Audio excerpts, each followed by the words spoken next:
In 1836, an old Spanish mission known as the Alamo became the location of a famous battle for independence. The mission was in the town of Behar, which is now San Antonio, Texas. At the time, Texas belonged to Mexico. But Texas was far from the Mexican capital, and Texians, as the people who settled there called themselves, had little regard for Mexican law. General Antonio Lopez de Santa Anna, the Mexican president, tried to keep Texas under his control by closing ports and taxing Texians. Late in 1835, the angry Texians rebelled. When the rebellion broke out, Texians seized the Alamo.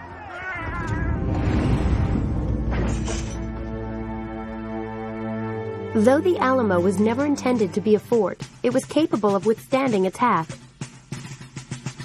The 150 or so defenders at the Alamo included men of all backgrounds. Most were Anglos, Americans who had traveled to Texas looking for cheap land. Some had lived in Texas for years. Many had just come to Texas after the rebellion began.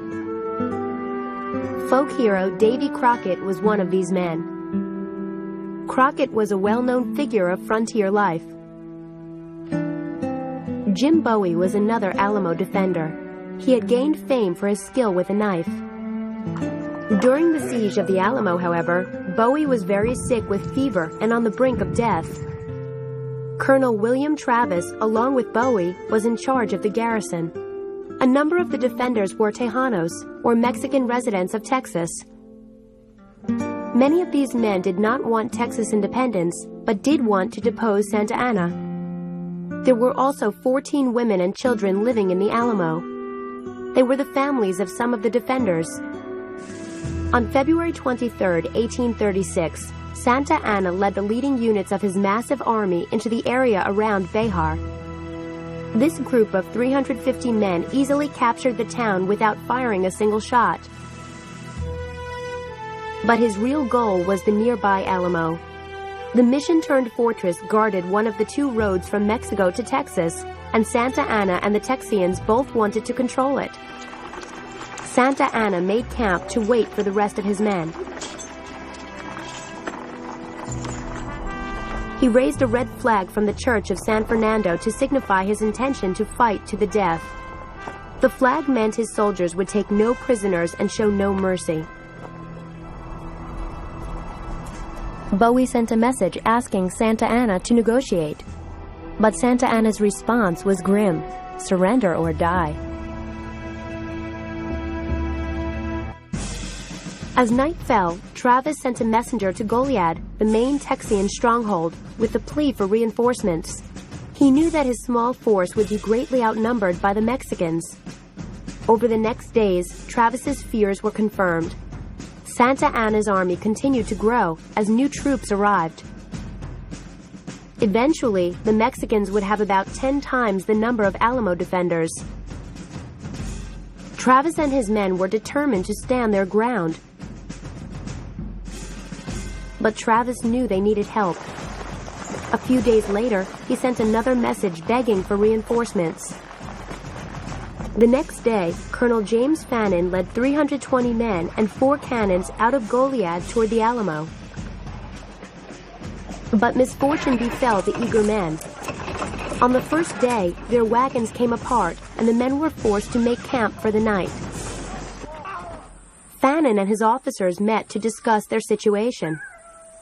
The force was short of food and worried about being attacked by another Mexican army marching toward them. Disheartened, they decided to head back to Goliad. Supplies at the Alamo were running low, but the mission was well fortified with 20 cannons. The defenders also had a naval gun, which could reach as far as Behar. The Mexicans had no guns that could be used at such long distances. They were kept at bay for 7 days waiting for their large 12-pound cannons to arrive. Meanwhile, about 30 Texians from Gonzales managed to break through Mexican lines and join the rest of the Alamo defenders. The defenders had hoped for more reinforcements, but they were happy to have the extra men. 2 days later, in the town of Washington on the Brazos, delegates met to declare the independence of the Republic of Texas. The Texas War for Independence was now official. 11 days had passed since the beginning of the siege, and Santa Anna was restless. He was tired of waiting for his cannons to arrive. He also worried that the longer he waited to attack, the more likely it would be that the Texian reinforcements would come. On March 6, 1836, Santa Anna stopped waiting. He ordered his men, along with the 6 cannon batteries he already had, to form lines around the Alamo. The time had come to begin the assault. At 5:30 in the morning, the Mexican army began its attack. The Alamo defenders were caught off guard, but somehow managed to overcome the first 2 Mexican advances.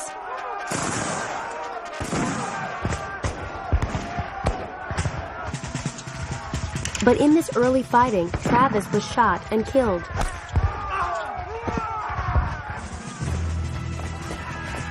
Santa Anna and his riflemen concentrated on the south wall in an effort to divert the defenders' attention from his real goal, the north wall. He wanted to overpower that wall, from which the defenders could not shoot down at the Mexicans without endangering themselves. The plan worked. The Mexicans began to scale the north wall and break through the barracks. They captured the defenders' cannon and began using the guns against them. In the end, the battle took only about an hour. By 6:30 a.m., the Mexicans had taken the Alamo.